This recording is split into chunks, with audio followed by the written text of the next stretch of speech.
आत्मेत्यात्मविदां कृतश्चेदतां भर्तामरज्योतिषाम् लोकानां प्रलयोदयस्थितिविभुश्चानेकधा यश्रुतौ वाचं न सदधात्मनीकिरणस्त्रैलोक्यदीपो रविः यस्योदये जगदिदं प्रतिबोधमेति मध्यस्थितो प्रसरति प्रकृतिक्रियासु अस्तङ्गतौ स्वपिचोच्छ्वसितैकमात्रं भानुस्य एव जयति प्रकटप्रभावः छन्दःपादौ शब्दशास्त्रं च वक्त्रं कल्पप्राणी ज्योतिषं चक्षुषी च शिक्षाग्रहणं श्रोत्रमुक्तं निरुक्तं वेदस्याङ्गान्येवमाहुर्मुनीन्द्राः वेदास्तावत् यज्ञकर्मप्रवर्ता यज्ञाः प्रोक्तास्ते तु कालाश्रेयेण शास्त्रादस्मात् कालबोधो यतः स्यात् वेदाङ्गत्वं ज्योतिषस्योक्तमस्मात् वेदस्य चक्षुः किल शास्त्रमेतत् प्रधानताङ्गेषु ततोऽस्य युक्ता अङ्गेर्यतोऽन्यैरपि पूर्णमूर्तिः चक्षुर्विना पुरुषत्वमेति तस्माद्विजैरध्ययनीयमेतत् पुण्यं रहस्यं परमं च तत्त्वम् यो ज्योतिषं वेति नरः स सम्यग् धर्मार्थकामान् लभते यशश्च सिद्धान्तसंहिता होराश्चेति स्कन्धत्रयात्मकम् वेदस्य निर्मलं चक्षुः ज्योतिषशास्त्रमनुत्तमम् जातकगोलनिमित्तप्रश्नमुहूर्ताख्यगणितनामानि अभिदधतीह षडङ्गान्याचार्या ज्योतिषे महाशास्त्रे गोलो गणितं चेति द्वितयं खलु गणितसंहिते स्कन्धे होरासंहितयोरपि निमित्तमन्यत्रयं च होराख्ये ज्योतिषशास्त्रविदग्धो गणितपटुः वृत्तवांश्च सत्यवचाः विनयी वेदाध्यायी ग्रहयजनपटुश्च भवतु दैवज्ञः ज्योतिषशास्त्रफलं पुराणगणकैरादेश इत्युच्यते नूनं लग्नबलाशित पुनरयं तत्स्पष्टखेटाश्रयम् ते गोलाशयिनोऽन्तरेण गणितं गोलोऽपि न ज्ञायते तस्माद्यो गणितं न वेत्ति स कथं गोलादिकं ज्ञास्यति विविधगणितमुक्तं व्यक्तमव्यक्तयुक्तं तदवगमननिष्ठः शब्दशास्त्रे पटिष्ठः यदि भवति तदेदं ज्योतिषं भूरिभेदं प्रपठितुमधिकारी सोऽन्यथा नामधारी तन्त्रे सुपरिज्ञाते लग्ने छायाम्बुयन्त्रसंविदिते होरार्थे च सुरूढेनादेष्टरभारती वन्द्या अनेकहोरा तत्त्वज्ञः पञ्चसिद्धान्तकोविदः ऊहापोहपटुः सिद्धमन्त्रो जानाति जातकम्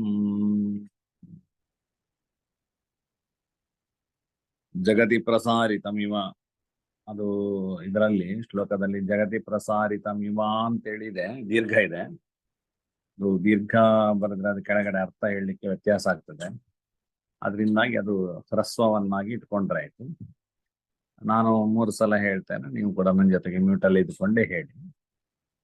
ಜಗತಿ ಪ್ರಸಾರಿತಮಿವ ಲಿಖಿತಮಿವ ಮತೌ ನಿಷಿಕ್ತಮಿವ ಹೃದಯೇ ಜಗತಿ ಪ್ರಸಾರಿತಮಿವ ಲಿಖಿತಂ जगति प्रसारितमिव लिखितं जगति प्रसारितमिव लिखितं इव मतो निषिक्तमिव हृदये इव मतो निषिक्तमिव हृदये इव मतो निषिक्तमिव हृदये शास्त्रं यस्य सभगणं शास्त्रं यस्य सभगणं शास्त्रं यस्य सभगणं नादेश निष्फलास्तस्य आदेश निष्फलास्तस्य आदेश निष्फलास्तस्य ಶ್ಲೋಕದ ಪದಚ್ಛೇದ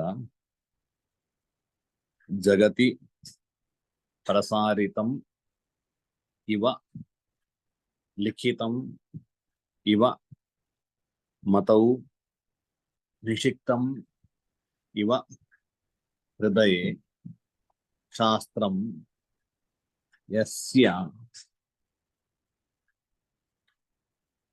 ಸಭಗಣಂ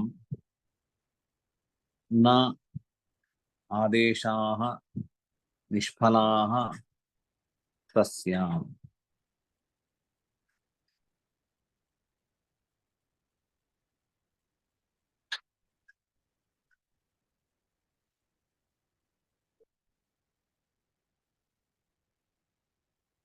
ಜಗತಿ ಪ್ರಸಾರಿತಂ ಇವ. ಅಂದ್ರೆ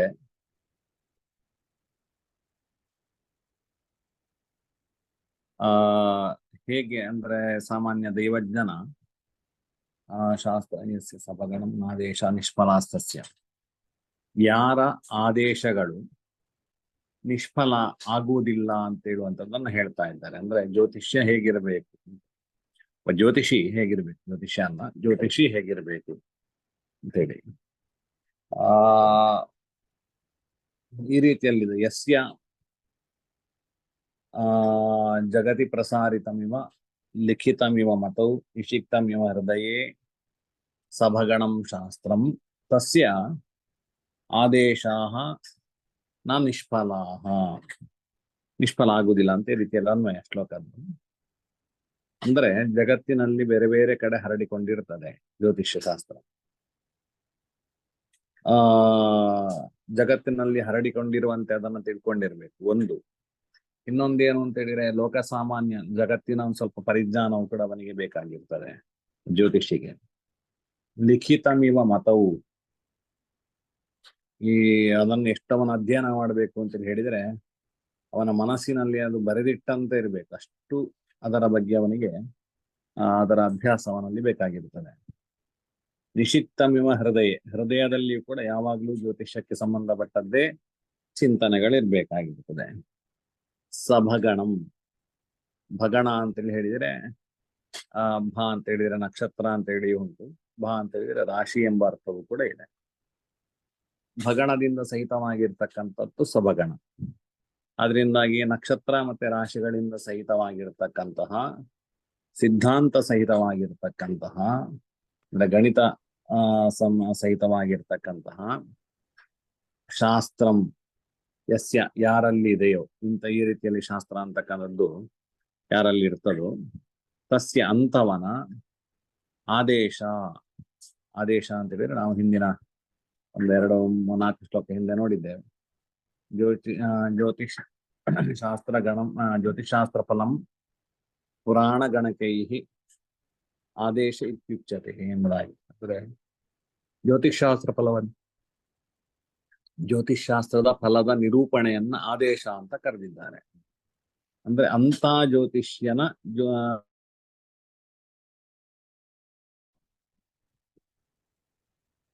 ನಿಷ್ಫಲ ನ ಆಗೋದಿಲ್ಲ, ಅಂದ್ರೆ ನಿಷ್ಫಲವಾಗುವುದಿಲ್ಲ ಎಂಬುದಾಗಿ ಅರ್ಥ. ನ ನಿಷ್ಫಲ ಅಂತ. ಜ್ಯೋತಿಷ್ಶಾಸ್ತ್ರ ಅಂದ್ರೆ ಜಗತ್ತಿನಲ್ಲಿ ಹೇಗೆಲ್ಲ ಜ್ಯೋತಿಷ್ಶಾಸ್ತ್ರ ಹರಡಿಕೊಂಡಿರ್ತದೆ ಅದನ್ನ ನಾವು ತಿಳ್ಕೊಂಡಿರ್ಬೇಕು. ಅದೇ ರೀತಿಯಲ್ಲಿ ತನ್ನ ಮತಿಯಲ್ಲಿಯೂ ಕೂಡ ಮನಸ್ಸಿನಲ್ಲಿಯೂ ಅದನ್ನ ಬರೆದಿಟ್ಟಂತೆ ಅಂದ್ರೆ ಅಷ್ಟು ಗಾಢವಾಗಿ ಜ್ಯೋತಿಷ್ಶಾಸ್ತ್ರದ ಅಧ್ಯಯನವನ್ನ ಮಾಡಿರಬೇಕು. ಆ ರೀತಿಯಲ್ಲಿ ಮಾಡಿರತಕ್ಕಂತಹ ಜ್ಯೋತಿಷ್ಯನ ಫಲ ನಿರ್ದೇಶವು ನಿಷ್ಫಲವಾಗುವುದಿಲ್ಲ. ಮತ್ತೆ ಮುಂದಿನ ಶ್ಲೋಕಕ್ಕೆ ಹೋಗುವ. 3 ಸಲ ನಮ್ಮ ಜೊತೆಗೆ ಹೇಳಿ.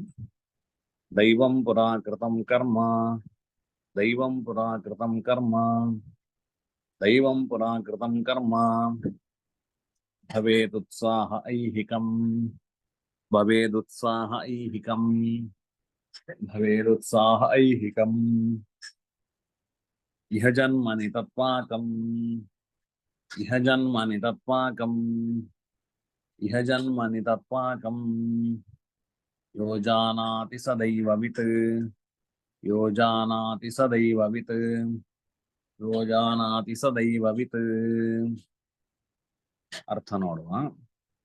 ಇದರ ಪದಚ್ಛೇದ: ದೈವಂ ಪುರಾಕೃತಂ ಕರ್ಮ ಭವೇತ್ ಉತ್ಸಾಹ ಐಹಿಕಂ, ಇಹ ಜನ್ಮನಿ ತತ್ಪಾಕಂ ಯಹ ಜಾನಾತಿ ಸಹ ದೈವವಿತ್ ಎಂಬುದು. ಇದರ ಅರ್ಥ ಯಹ ಜಾನಾತಿ ಸಹ ದೈವವಿತ್, ಯಾರು ತಿಳ್ಕೊಂಡಿರ್ತಾನೆ ಅವನು ದೈವವಿತ್ ಅಂತ, ಅವನು ದೈವಜ್ಞ ಅಂತೇಳಿ ಕರೆಸ್ಕೊಳ್ಳಲ್ಪಡ್ತಾನೆ, ಅವನು ಜ್ಯೋತಿಷಿ ಅಂತೇಳಿ ಅವನನ್ನ ಹೇಳ್ತಾರೆ. ಏನನ್ನ ತಿಳ್ಕೊಂಡಿರ್ತಾನೆ ಅಂತ ಹೇಳಿದ್ರೆ ದೈವಂ ಪ್ರಾಕೃತಂ ಕರ್ಮ ಭವೇತ್. ದೈವ ಹೇಳುವಂತಹ ಶಬ್ದಕ್ಕೆ ಅರ್ಥ ಏನು ಅಂತ ಹೇಳಿದ್ರೆ ಒಂದು ದೇವ ಸಂಬಂಧಿ ಅಂತ ಹೇಳುವ ಅರ್ಥವು ಬೇರೆ ಬೇರೆ ಕಡೆಗಳಲ್ಲಿ ಇದೆ. ಇಲ್ಲಿ ಪ್ರಕೃತದಲ್ಲಿ ದೈವಂ ನಾಮ ಪುರಾಕೃತಂ ಕರ್ಮ,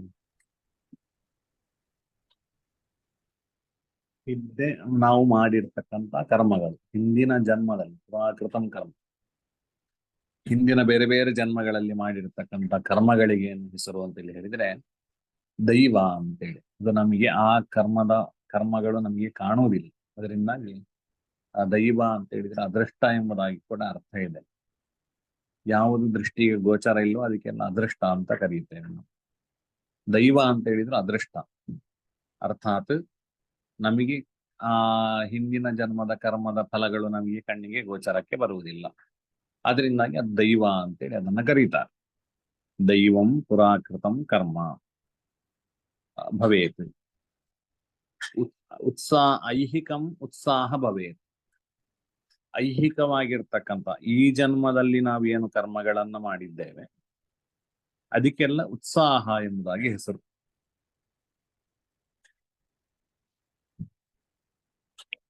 ಇಹ ಜನ್ಮನಿ ತತ್ಪಾಕಂ ಅಂದ್ರೆ ಹಿಂದಿನ ಜನ್ಮದ ಕರ್ಮದ ಪಾಕದ ಫಲವನ್ನು, ಈ ಜನ್ಮದ ಕರ್ಮದ ಪಾಕದ ಫಲಗಳನ್ನು ಈ ಜನ್ಮದಲ್ಲಿಯೇ ಯಾರು ಇಹ ಜನ್ಮನಿ ಇದೇ ಜನ್ಮದಲ್ಲಿ ತತ್ಪಾಕಂ ಯಾರು ಆ ಕರ್ಮದ ಫಲಗಳ ಪಾಕದ ಫಲವನ್ನು ಅಂದ್ರೆ ಪಾಕವನ್ನು ಯಾರು ಯಹ ಜಾನಾತಿ ತಿಳ್ಕೊಂಡಿರ್ತಾನೋ ಸಹ ದೈವವಿತ್, ಅರ್ಥಾತ್ ಹಿಂದಿನ ಜನ್ಮದ ಕರ್ಮದ ಫಲಗಳು, ಈ ಜನ್ಮದ ಕರ್ಮದ ಫಲಗಳು ಅಥವಾ ಕರ್ಮದ ಪಾಕವನ್ನ, ಆ ಪಾಕ ಅಂತ ಹೇಳಿದ್ರೆ ಅದು ಕರ್ಮದ ಫಲಗಳು, ಆ ಕರ್ಮದ ಪಾಕದಿಂದ ಜನಿತವಾಗಿರ್ತಕ್ಕಂತಹ ಫಲಗಳನ್ನ ಯಾರು ಅವನ ಕರ್ಮದ ಬಗ್ಗೆ ಯಾರು ತಿಳ್ಕೊಂಡಿರ್ತಾನೋ ಅವನನ್ನ ದೈವವಿತ್ ಅಂತ ಕರೀತೇವೆ, ದೈವಜ್ಞ ಅಂತ. ದೈವಜ್ಞ ಬ್ರಾಹ್ಮಣರು ಅಂತ ಹೇಳುವಂತ ಒಂದು ಜಾತಿ ಪಂಗಡ ಕೂಡ ಇದೆ. ಅದು ಸಾಮಾನ್ಯ ಕುಂದಾಪುರ ಹತ್ರ ಸ್ವದೇಯ ಮಠಕ್ಕೆ ತುಂಬಾ ಜನ ಶಿಷ್ಯಂದಿರ ಆ ವ್ಯವಸ್ಥೆಯಲ್ಲಿ ಬರ್ತಾರೆ. ಅದೊಂದು ಬೇರೆ ದೈವಜ್ಞ ಬ್ರಾಹ್ಮಣರು. ದೈವಜ್ಞ ಜ್ಯೋತಿಷ್ಯರಿಗೆಲ್ಲ ದೈವಜ್ಞರು ಅಂತ ಕರೀತಾರೆ. ಅಂತಹ ದೈವಜ್ಞನಾಗಿರ್ಬೇಕಾದ್ರೆ ಈ ರೀತಿಯಲ್ಲಿ ಸಮರ್ಥನಾಗಿರ್ಬೇಕಾಗ್ತದೆ ಅವರು. ಹಾಗಿದ್ರೆ ದೈವಜ್ಞ ಏನು ಅಂತ ಹೇಳಿ ತಿಳ್ಕೊಂಡಾಗಿದೆ. ಮುಂದೆ ದೈವಜ್ಞನಾಗಿರ್ತಕ್ಕಂಥ ಅಥವಾ ಜ್ಯೋತಿಷಿ ಏನು ಮಾಡಬೇಕು ಅಂತ ಹೇಳುವಂಥದ್ದನ್ನ ಮುಂದಿನ ಶ್ಲೋಕದಲ್ಲಿ ತಿಳಿಸ್ತಾರೆ. ಒಂದು ಸಲ ಶ್ಲೋಕ ಓದಿ ಬಿಡ್ತೇನೆ, ಮತ್ತೆ ಮೂರು ಸಲ ಹೇಳುವ. ಉತ್ಥಾಯೋಷ ದೇವತಾಂ ಹೃದಿ ನಿಜಾಂ ಧ್ಯಾತ್ವಾವಪಶೋಧನಂ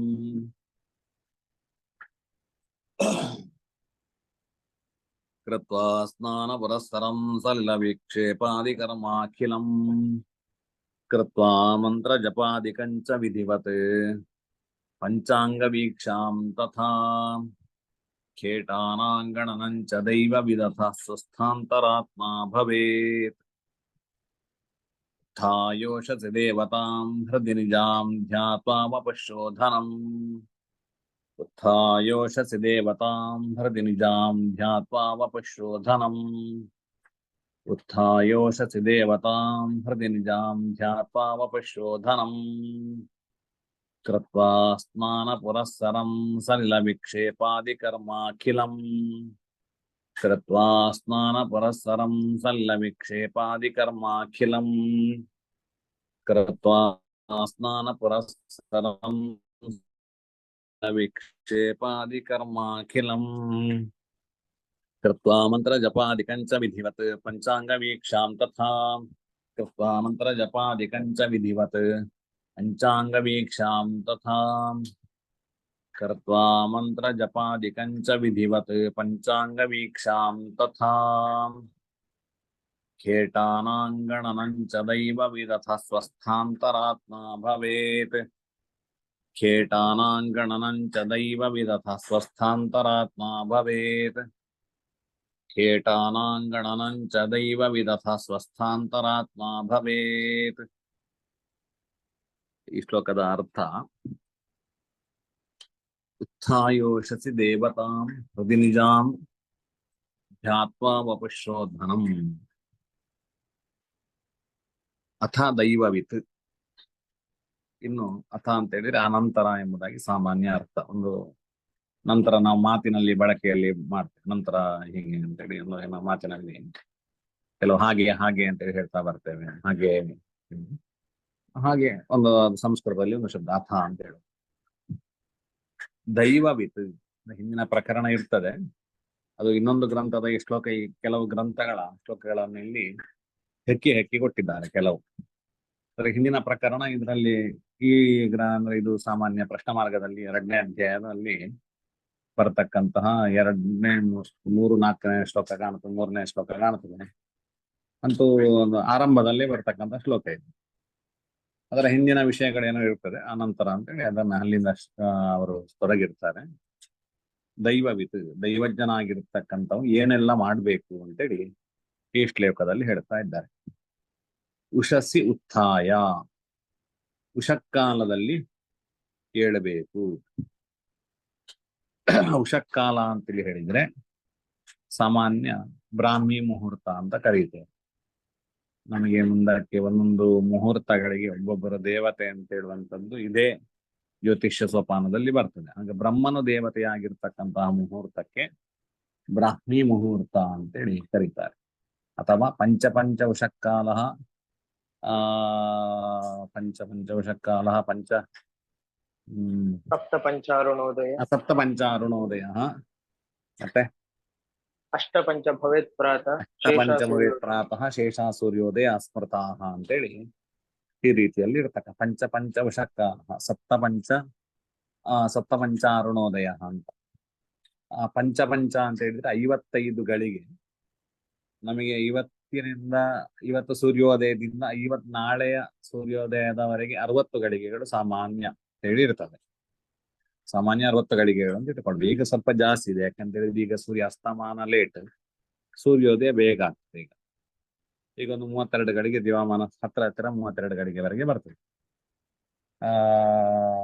ಅಂದ್ರೆ ಸಾಮಾನ್ಯ ಒಂದು 60 ದಿವಾಮಾನ ಆಗ್ತದೆ. ಇದು ಯಾವುದು ಒಂದು ದಿನಕ್ಕೆ 60 ಗಳಿಗೆಗಳೇ, ಅದರಲ್ಲಿ ಏನು ವ್ಯತ್ಯಾಸ ಬರೋದಿಲ್ಲ. ನಮಗೆ ಸಾಮಾನ್ಯ 60 ಗಳಿಗೆ. ಇದರಲ್ಲಿ 55 ಅಂತ ಹೇಳಿದ್ರೆ 55 ಅಂತೇಳಿ ಅರ್ಥ. 55 ಗಳಿಗೆಯಿಂದ 57 ಗಳಿಗೆವರೆಗಿನ 2 ಗಳಿಗೆಗಳ ಕಾಲ ಏನಿದೆ, 1 ಗಳಿಗೆ ಅಂತ ಹೇಳಿದ್ರೆ 24 ನಿಮಿಷ, 2 ಗಳಿಗೆ ಅಂತ ಹೇಳಿದ್ರೆ 48 ನಿಮಿಷ. ಮುಂದಕ್ಕೆ ನಿಮಗೆ ಪಾಠ ಆಗ್ಬೇಕಾದ್ರೆ ಅರ್ಥ ಆಗ್ತದೆ, ಲೆಕ್ಕಾಚಾರದ ಪಾಠ ಇದೆ, ಗಣಿತದ ಇದೇ ಜ್ಯೋತಿಷ್ಯ ಸೋಪಾನದಲ್ಲಿ ಬರ್ತದೆ. ಆಗ ಗಳಿಗೆ ಅಂತ ಹೇಳಿದ್ರೆ ಏನಂತ ಗೊತ್ತಾಗ್ತದೆ. ನಮ್ಗೆ ಹೆಚ್ಚಿನವರಿಗೆ ಗೊತ್ತಿರ್ತದೆ, ಸಾಮಾನ್ಯ ಗೊತ್ತಿಲ್ಲದಿದ್ದವರಿಗೂ ಆಗ ಗೊತ್ತಾಗ್ತದೆ. 2 ಗಳಿಗೆಯ ಕಾಲ ಬೆಳಿಗ್ಗೆ ಸಾಮಾನ್ಯ. ಈಗ ನಮಗೆ ದಿವಸಕ್ಕೆ ಒಂದು 60 ಗಳಿಗೆ ಆದ್ರೆ 6 ಗಂಟೆಗೆ ಸೂರ್ಯೋದಯ ಅಂತ ಹೇಳಿ ಇಟ್ಕೊಳ್ಳುವ. ಇವತ್ತು 6 ಗಂಟೆಗೆ ಸೂರ್ಯೋದಯ, ನಾಳೆ 6 ಗಂಟೆಗೆ ಸೂರ್ಯೋದಯ. 5 ಗಳಿಗೆ ಅಂತ ಹೇಳಿದ್ರೆ ನಮಗೆ 24 5ರಿಂದ ಗುಣಿಸ್ಬೇಕು, ಅಷ್ಟು ಹಿಂದೆ ಅಂತೇಳಿ. 6 ಗಂಟೆಯಿಂದ ಅಷ್ಟು ಕಾಲಗಳ ಗಟ್ಟ ಹಿಂದೆ. 48 ನಮಗೆ 96 ಆಯ್ತು. 96 + 24 120 ಆಯ್ತು. ಸಾಮಾನ್ಯ 120 ನಿಮಿಷ ಹಿಂದೆ, ಅರ್ಥಾತ್ 2 ಗಂಟೆಗಳ ಕಾಲ ಹಿಂದೆ ಸೂರ್ಯೋದಯಕ್ಕಿಂತ 4 ಗಂಟೆಗೆ ಸಾಮಾನ್ಯ ಈಗ ಪ್ರಾರಂಭ ಆಗ್ತದೆ ಉಷಕ್ಕಾಲ ಅಂತ ಹೇಳುವಂಥದ್ದು. 4 ಗಂಟೆಯಿಂದ 48 ನಿಮಿಷ, 4 ಗಂಟೆ ಸರಿ ಕರೆಕ್ಟ್ 6 ಗಂಟೆಗೆ ಸೂರ್ಯೋದಯ ಇದ್ರೆ ಸರಿ 4 ಗಂಟೆಗೆ ಉಷಕ್ಕಾಲ ಅಂತೇಳಿ ಪ್ರಾರಂಭ ಆಗ್ತದೆ. ಆ 4 ಗಂಟೆಯಿಂದ 48 ನಿಮಿಷ ಅಂತೇಳಿ 4 ಗಂಟೆ 48 ನಿಮಿಷದವರೆಗೆ ಉಷಕ್ಕಾಲ. ಇಷ್ಟರ ಒಳಗೆ ಹೇಳ್ಬೇಕು ಜ್ಯೋತಿಷ್ಯನಾದರೆ. ನಮಗೆ ಸಾಮಾನ್ಯ 7 ಅಂತ ಗಂಟೆ ಇದೆ, ಹೆಚ್ಚಿನವರು ಅದೇ ಸಮಯಕ್ಕೆ ಹೇಳುವಂಥದ್ದು. ಆದ್ರೆ ಹಾಗೆ ಹೇಳಬಾರದು ಅಂತೇಳಿ ಇರುವಂಥದ್ದು. ಉಷಕ್ಕಾಲದಲ್ಲಿ ಹೇಳ್ಬೇಕು ಅಂತ ನಾವು ಕೆಲವು ಕಡೆ ಪ್ರಶ್ನೆ ಗಮನಿಸ್ತೇವೆ. 30 ವರ್ಷ ಆದವ್ರು ನೋಡಿದ್ದೇನೆ, ಸೂರ್ಯೋದಯವೇ ನೋಡ್ಲಿಲ್ಲ ಅವರು. ಅಂತ ವ್ಯಕ್ತಿಗಳು ಕೂಡ ಸಿಗ್ತಾರೆ ನಮಗೆ ಲೋಕದಲ್ಲಿ ಇರುವಂತ ಕೆಲವು ಪೇಟೆ ಸಿಟಿಗಳಲ್ಲೆಲ್ಲ ರಾತ್ರಿಯಲ್ಲಿ ಸಾಮಾನ್ಯ ಮಲ್ಕೊಳ್ಳುವಂಥದ್ದು 2 ಗಂಟೆ 3 ಗಂಟೆ ಹೀಗೆಲ್ಲ ರಾತ್ರಿ ಆಗುವಂಥದ್ದು, ಬೆಳಿಗ್ಗೆ ಆಗುವಂಥದ್ದು 10 ಗಂಟೆ 11 ಗಂಟೆಗೆಲ್ಲ ಆಗುವಂಥದ್ದು. ಆದ್ರೆ ಜ್ಯೋತಿಷಿ ಆದವ ಉಷಕ್ಕಾಲದಲ್ಲಿ 4 ಗಂಟೆಯಿಂದ 4:48 ಒಳಗೆ ಅರ್ಥಾತ್ 6 ಗಂಟೆ ಸೂರ್ಯೋದಯ ಇದ್ರೆ ನಾವು ಎಷ್ಟು ಗಂಟೆಗೆ ಸೂರ್ಯೋದಯ ಉಂಟು ಅಂತ ನೋಡಿಕೊಂಡು ಪಂಚಾಂಗದಲ್ಲಿ ನಮೂದನೆ ಮಾಡಿರ್ತಾರೆ, ನೋಡಿಕೊಂಡು ಅದರ ಲೆಕ್ಕಾಚಾರವನ್ನು ಇಟ್ಟುಕೊಂಡು ಉಷಕ್ಕಾಲವನ್ನು ತೀರ್ಮಾನ ಮಾಡಿಕೊಂಡು ಉಷಕ್ಕಾಲದಲ್ಲಿ ನಾವು ಹೇಳಬೇಕು. ಉಷಸಿ ಉತ್ತಾಯ, ಉಷಕ್ಕಾಲದಲ್ಲಿ ಎದ್ದು ನಿಜಾಂ ದೇವತಾಂ ಹೃದಿ ಧ್ಯಾತ್ವ. ನಿಜಾಂ ಅಂತ ಹೇಳಿದ್ರೆ ತನ್ನ, ನಿಜ ಅಂತ ಹೇಳುವುದಕ್ಕೆ ತನ್ನ ಎಂಬುದಾಗಿ ಅರ್ಥ ಇರೋದು. ದೇವತಾಂ ದೇವತೆಯನ್ನು, ನನಗೆ ನನ್ನ ದೇವತೆ ಅಂತ ಹೇಳಿ ನನಗೆ ಇಷ್ಟಪಟ್ಟ ಯಾವರೊಬ್ಬರು ದೇವತೆ ಇರ್ತಾರೆ, ಆ ದೇವರನ್ನ ಮನಸಾರೆ ಸ್ಮರಣೆ ಮಾಡಿಕೊಂಡು, ಅಥವಾ ನಮಗೆ ಕೆಲವು ಶಾಸ್ತ್ರಕಾರರು ಧರ್ಮಶಾಸ್ತ್ರದಲ್ಲಿ ನಿಯಮಗಳನ್ನು ಹೇಳಿದ್ದಾರೆ. ಅಹಲ್ಯಾದ್ರ ಉಪದೀಸೀತ ತಾರಾಮಂಡೋ ಧರೀತ್ವ ಪಂಚಕನ್ಯಾ ಸ್ಮರೆ ನಿತ್ಯಂ ಮಹಾಪಾತಕನಾಶನಂ. ಅಶ್ವತ್ಥಾಮ ಬಲಿರ್ವ್ಯಾಸೋ ಹನುಮಾಶ್ಚ ವಿಭೀಷಣ ಕೃಪ ಪರಶುರಾಮಶ್ಚ ಸಪ್ತೈತೆ ಚಿರಜೀವನಃ ಸಪ್ತೈತಾಂ ಪರೇ ನಿತ್ಯಂ ಮಾರ್ಕಂಡೇಯ ಮಥಾಷ್ಟಮಂ ಜೀವೇದ್ವರ್ಷ ಶತಂ ಸಾಗ್ರಮಪಮೃತಿ ವಿವರ್ಜಿತ. ಇದೆಲ್ಲ ಪ್ರಾತಃ ಕಾಲದಲ್ಲಿ ಹೇಳ್ತಕ್ಕಂಥ ಶ್ಲೋಕಗಳು ಒಂದಷ್ಟಿದೆ. ಧರ್ಮ ವಿವರ್ಧತಿ ಯುಧಿಷ್ಠಿರಜ್ಞೆ ಕೀರ್ತನೇನ ಪಾಪ ಪ್ರಣಶ್ಯತಿ ಪ್ರಕೋದರ ಕೀರ್ತನೇನ ಶತ್ರುರ್ವಿನ ಧನಂಜಯ ಕೀರ್ತನೇನ ಮಾದ್ರೀಸುತೌ ಕಥಯತಾರ್ನ ಭವಂತಿ ರೋಗಾಃ. ಹೀಗೆಲ್ಲ ಕರ್ಕೋಟಕಸ್ಯ ನಾಗಸ್ಯ ದಮಂತ್ಯ ಅನಲಸಿಜ ಋತುವರ್ಣಸ್ಯ ರಾಜರ್ಷಿ ಕೀರ್ತನಂ ಕಲಿನಾಶನಂ ಇತ್ಯಾದಿ ಪ್ರಾತಃ ಕಾಲದಲ್ಲಿ ಹೇಳ್ತಕ್ಕಂಥ ಹೇಳಿದ್ದಷ್ಟೇ. ಇನ್ನೂ ಶ್ಲೋಕಗಳು ತುಂಬಾ ಇದೆ ಪ್ರಾತಃ ಕಾಲದಲ್ಲಿ ಹೇಳಲಿಕ್ಕಿರುವಂತಹ. ಅಂತಹ ಶ್ಲೋಕಗಳನ್ನ ಹೇಳಿಕೊಂಡು ದೇವತೆಗಳನ್ನೆಲ್ಲ ಸ್ಮರಣೆ ಮಾಡಿಕೊಂಡು ಭಾಗ್ಯವನ್ ಪಂಚಭೂಪತಿ ಆಚಾರ್ಯ ಮನ್ನದಾತ ದಾತಪ್ಪ ಕ್ಷೇತ್ರ ವ್ರತಂ ಇತ್ಯಾದಿ ಎಲ್ಲ ಶ್ಲೋಕಗಳು ನಮಗಿದೆಯಲ್ಲ, ಇದನ್ನೆಲ್ಲ ನಾವು ಗಮನದಲ್ಲಿ ಕಪಿಲಾಂ ದರ್ಪಣಂ ಭಾನಂ ಸೇವೆ ಆರಂಭಗೊಂಡು ಹೀಗೆಲ್ಲ ಇಂತಹ ಪ್ರಕ್ರಿಯೆಗಳನ್ನೆಲ್ಲ ಪ್ರಾತಃ ಕಾಲದಲ್ಲಿ ಯಾವುದೆಲ್ಲ ಮಾಡ್ಬೇಕಂತ ಆ ಶ್ಲೋಕದಲ್ಲಿ ಕೂಡ ಹೇಳ್ತಾರೆ. ಅದನ್ನೆಲ್ಲ ಮಾಡಿಕೊಂಡು ದೇವರನ್ನ ಮನಸ್ಸಿನಲ್ಲಿ ಹೃದಯದಲ್ಲಿ ಧ್ಯಾನ ಮಾಡಿಕೊಂಡು ಅಪಶೋಧನಂ, ಶುದ್ಧಿ ಪ್ರಕ್ರಿಯೆಗಳೆಲ್ಲೇನಿದೆ ನಮ್ದು ಮಲಮೂತ್ರ ವಿಸರ್ಜನೆ ಇತ್ಯಾದಿಗಳಲ್ಲೇನಿದೆ ಅದನ್ನೆಲ್ಲ ಶೌಚಾದಿಗಳನ್ನೆಲ್ಲ ಮುಗಿಸಿಕೊಂಡು ಕೃತ್ವಾ ಸ್ನಾನ ಪುರಸ್ಸರಂ ಸಲಿಲ ವಿಕ್ಷೇಪಾದಿ ಕರ್ಮಾಖಿಲಂ, ಸ್ನಾನ ಪುರಸ್ಸರವಾಗಿ ಸ್ನಾನವನ್ನ ಮಾಡಿಕೊಂಡು ನಂತರ ಸಲಿಲ ವಿಕ್ಷೇಪಾದಿಗಳು, ಅಲ್ಲಿ ಒಂದಷ್ಟು ಅರ್ಘ್ಯಗಳೆಲ್ಲ ಕೊಡ್ಲಿಕ್ಕಿದೆ. ನೀರಿನಲ್ಲಿಯೇ ಸಲಿಲ ವಿಕ್ಷೇಪಗಳು ಅಂತ ಹೇಳಿದ್ರೆ ನೀರಿನಲ್ಲಿ ಮಾಡತಕ್ಕಂತಹ ಕರ್ಮಗಳು. ಬ್ರಹ್ಮಕಮಂಡಲ ಸಂಭೂತೆ ಪೂರ್ಣಚಂದ್ರ ನಿಭಾನನೆ ತ್ರಿಲೋಕ್ಯ ವಂದಿತೆ ಗಂಗೆ ಗ್ರಹಣಾರ್ಘ್ಯಂ ನಮಸ್ತೆ ತವ ನಮಃ ಕಮಲನಾಭಾಯ ನಮಸ್ತೆ ಜಲಶಾಯಿನೇ ನಮಸ್ತೆ ಋಷಿಕೇಶ ಗ್ರಹಣಾರ್ಘ್ಯಂ ನಮಸ್ತೆ. ಹೀಗೆ ಒಂದಷ್ಟು ದೇವತೆಗಳಿಗೆ ಅಲ್ಲಿ ಸಲಿಲ ನೀರಿನಲ್ಲಿ ಅರ್ಘ್ಯವನ್ನು ಕೊಟ್ಟು ಅಲ್ಲಿ ಆಚಮನೆ ಇತ್ಯಾದಿಗಳನ್ನೆಲ್ಲ ಮಾಡ್ಲಿಕ್ಕಿದೆ. ಅರ್ಘ್ಯವರೆಗೂ ಕರ್ಮಾಂಗಗಳನ್ನ ಮಾಡ್ಲಿಕ್ಕಿದೆ ಅಲ್ಲಿ ನೀರಿನಲ್ಲಿ. ಸೂರ್ಯಾರ್ಘ್ಯದವರೆಗೂ ಕೂಡ ಕರ್ಮಾಂಗಗಳನ್ನ ಮಾಡ್ಲಿಕ್ಕಿದೆ. ಅಂತಹ ಕರ್ಮಗಳನ್ನೆಲ್ಲ ಮುಗಿಸಿಕೊಂಡು ಅಖಿಲ ಕರ್ಮ ಸಲಿಲ ವಿಕ್ಷೇಪಾದಿ ಕರ್ಮ ಎಲ್ಲಾ ಕರ್ಮಗಳನ್ನು ಕೂಡ ಕೃತ್ವ ಸ್ನಾನ ಪುರಸ್ಸರವಾಗಿ ಈ ಎಲ್ಲಾ ಕರ್ಮಗಳನ್ನು ಕೂಡ ಮಾಡಿಕೊಂಡು ಕೃತ್ವ ಮಂತ್ರ ಜಪಾದಿ ಕಂಚ ಮಂತ್ರ ಜಪಾದಿಗಳನ್ನು ಕೂಡ ನಮ್ಮ ಸ್ನಾನ ಸಂಧ್ಯಾ ವಂದನೆ ದೇವರ ಪೂಜೆ ಇತ್ಯಾದಿಗಳನ್ನೆಲ್ಲ ಮಾಡಿಕೊಂಡು, ಮತ್ತೆ ನಮಗೆಲ್ಲ ಇಷ್ಟ ಗುರುಗಳು ಏನೋ ಮಂತ್ರ ಉಪದೇಶ ಮಾಡಿದ್ದಾರೆ, ತಂದೆಯಿಂದ ಏನೋ ಉಪದೇಶ ಬರೆದಿರ್ತೇವೆ, ಅಂತ ಮಂತ್ರಗಳನ್ನೆಲ್ಲ ಜಪ ಮಾಡಿಕೊಂಡು ವಿಧಿವತ್ ಪಂಚಾಂಗ ವೀಕ್ಷಾಂ ತಥಾ ತಥಾ ವಿಧಿವತ್ ಪಂಚಾಂಗ ವೀಕ್ಷಾಂ ಕೃತ್ವ ವಿಧಿ ಪ್ರಕಾರದಲ್ಲಿ ಮುಂದಕ್ಕೆ ಇದೇ ಜ್ಯೋತಿಷ್ಯ ಸೋಪಾನದಲ್ಲಿ ಪಂಚಾಂಗ ವೀಕ್ಷಣೆ ಹೇಗೆ ಮಾಡುವುದು ಅಂತೇಳಿ ಹೇಳ್ತಾರೆ. ಆ ರೀತಿಯಲ್ಲಿ ವಿಧಿ ಪ್ರಕಾರವಾಗಿ ಪಂಚಾಂಗವನ್ನ ನೋಡಿಕೊಂಡು, ಪಂಚಾಂಗವನ್ನು ನೋಡುದು ಅಂತ ಹೇಳಿದ್ರೆ ಪಂಚಾಂಗದ ಪುಸ್ತಕ ನೋಡುದಲ್ಲ, ಅವತ್ತಿನ ದಿವಸದಲ್ಲಿ ಯಾವ ತಿಥಿ ಇದೆ, ಯಾವ ಅದೆಷ್ಟು ಗಳಿಗೆ ಇದೆ, ಹೀಗೆಲ್ಲ ಪಂಚಾಂಗ ವೀಕ್ಷಣೆಗೆ ಒಂದು ಕ್ರಮ ಇದೆ. ಅದನ್ನ ಮಾಡಿಕೊಂಡು ಕೇಟಾನಾಂಗಣನಂ, ಗ್ರಹರೆಲ್ಲ ಎಲ್ಲಿದ್ದಾರೆ, ಗ್ರಹರ ಸ್ಫುಟಗಳು ಹೇಗೆ, ಗ್ರಹರ ಸ್ಫುಟಗಳು ಇವತ್ತು ಹೇಗುಂಟು, ಇದನ್ನೆಲ್ಲ ಗಣಿತ ಪ್ರಕ್ರಿಯೆಗಳನ್ನು ಒಂದಷ್ಟನ್ನು ಮಾಡಿಕೊಂಡು. ಯಾರೊಬ್ರು ಮ್ಯೂಟ್ ಮಾಡಿದ್ವಿ.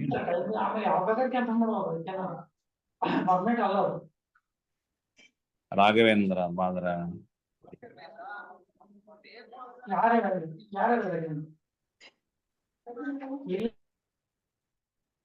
ಕೇಟಾನಾಂಗಣನಂಚ ದೈವವಿತ್.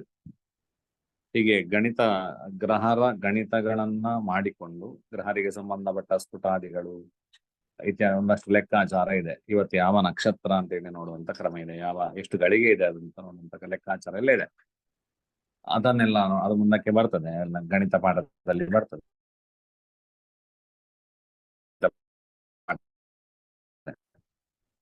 ದೈವವಿತ್ ಸ್ವಸ್ಥಾಂತರಾತ್ಮ ಭವೇತ್. ಅವನು ಸ್ವಸ್ಥನಾಗಿ ಇರಬೇಕು.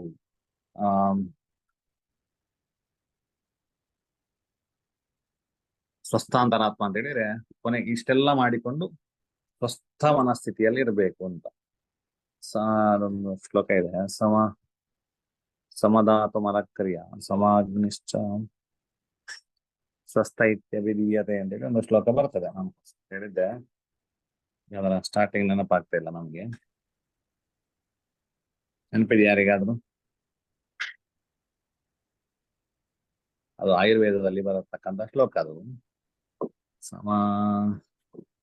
ಎಲ್ಲವೂ ಸಮದಲ್ಲಿ ಇರಬೇಕು ಅಂತೇಳಿ, ಅದೇ ವಾತಪಿತ್ತ ಕಪಾದಿಗಳೆಲ್ಲ ಸಮ ವ್ಯವಸ್ಥೆಯಲ್ಲಿ ಇರಬೇಕು ಅಂತ ಹೇಳುವಂತ ಶ್ಲೋಕ. ಅದು ಸಮಾಗ್ನಿಶ್ಚ ಸಮಧಾತು ಮಲಕ್ರಿಯ ನೆನಪು ಬರ್ತಾ ಇಲ್ಲ. ನಾಳಿನ ಪಾಠದಲ್ಲಿ ನಾಳೆ ಪಾಠ ಇದೆ, ನಾಳಿನ ಪಾಠದಲ್ಲಿ ಅದನ್ನ ತಿಳಿಸ್ತೇನೆ. ಸರಿ, ಇವತ್ತಿನ ಪಾಠ ಶ್ರೀಕೃಷ್ಣ ಅರ್ಪಣಮಸ್ತು. ಮೂರ್ತಿತ್ವೇ ಪರಿಕಲ್ಪಿತಃ ಶಶಭೃತೋ ವರ್ತ್ಮ ಪುನರ್ಜನ್ಮನಾಂ ಆತ್ಮೇತ್ಯಾತ್ಮವಿದಾಂ ಕೃತಶ್ಚೇಡತಾಂ ಭರ್ತಾಮರ ಜ್ಯೋತಿಷಾಂ ಲೋಕಾನಾಂ ಪ್ರಳಯೋದಯ ಸ್ಥಿತಿ ವಿಭುಶ್ಚಾನೇಕಧಾಯ ಶ್ರುತೋ ವಾಚಂ ನ ಸದುಧಾತ್ಮನೇಕ ಕಿರಣಸ್ತ್ರೈಲೋಕ್ಯ ದೀಪೋ ರವಿಃ.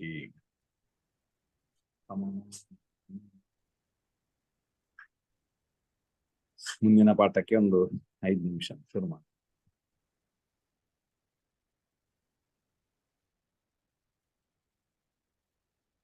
ಇವತ್ತಿನ ಪಾಠದಲ್ಲಿ ಏನಾದ್ರು ಪ್ರಶ್ನೆಗಳಿದ್ರೆ ಕೇಳಬಹುದು.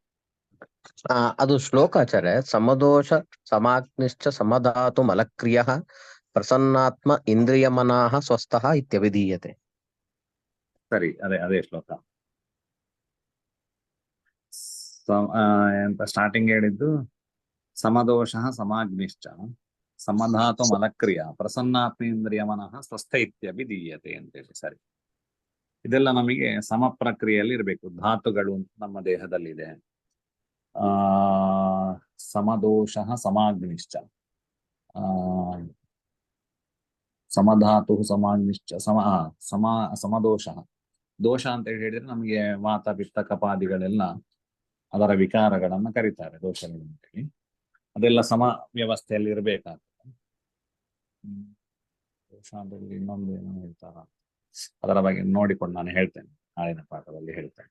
ಗ್ರೂಪಲ್ಲಿ ಹಾಕಿದ್ದೇನೆ ಶ್ಲೋಕ. ಸರಿ. ಅದರ ಅರ್ಥ ಸಮದೋಷಗಳು ಅಂತೇಳಿ ಒಂದಷ್ಟು ಇದೆ. ಸಮಧಾತುಗಳು ಕೂಡ ಸಪ್ತಧಾತುಗಳು ಪ್ರಸಿದ್ಧ. ಸಮಧಾತು ಮಲಕ್ರಿಯ ಪ್ರಸನ್ನಾತ್ಮ, ಅವನು ಸಂತುಷ್ಟನಾಗಿರಬೇಕು. ಇಂದ್ರಿಯ ಮನಸ್ಸುಗಳು ಕೂಡ ಸಂತೋಷವಾಗಿರ್ಬೇಕು. ಅಂತವನನ್ನ ಸ್ವಸ್ಥ ಅಂತೇಳಿ ಕರೀತಾರೆ ಅಂತೇಳಿ. ಸರಿ, ಅದರ ಸ್ವಲ್ಪ ವಿವರಣೆ ನಾಳೆ ಪಾಠದಲ್ಲಿ ಕೊಡ್ತೇನೆ.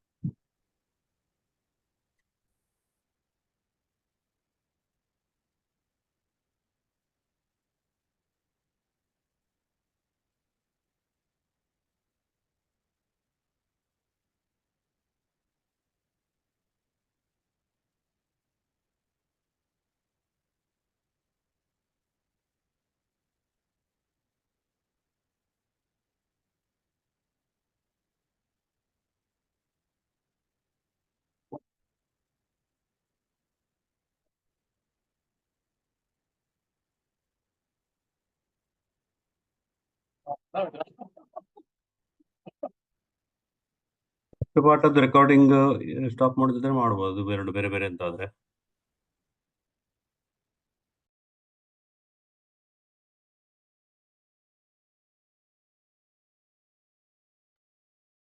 ರೆಕಾರ್ಡಿಂಗ್ ಸ್ಟಾಪ್ ಮಾಡಿ ಬೇರೆ ಹೊಸದಾಗಿ 2ನೇ ಬ್ಯಾಚ್ ಶುರು ಮಾಡೋದು ನೋಡಿ, ಮಿಕ್ಸ್ ಆಗ್ತದೆ.